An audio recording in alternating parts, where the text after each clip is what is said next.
Človek si od nepamäti kladie otázky. Kto je, aké sú jeho počiatky a kam smeruje? Odpoveď dáva história, ktorá skúma minulosť. Dejiny delíme na 5 období.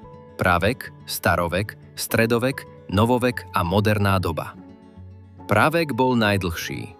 Christian Thomsen ho rozdelil podľa materiálu nástrojov na dobu kamennú, medenú, bronzovú a železnú. Dnes sa medená, bronzová a železná doba často zaraďujú už do staroveku. Informácie o živote ľudí získavame archeologickými výskumami.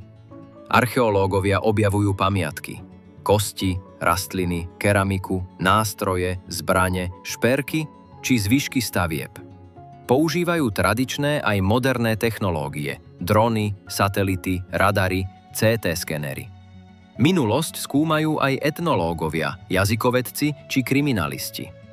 Artefakty sa po posúdení vystavujú v múzeách, kde sa stávajú súčasťou kultúrneho dedičstva.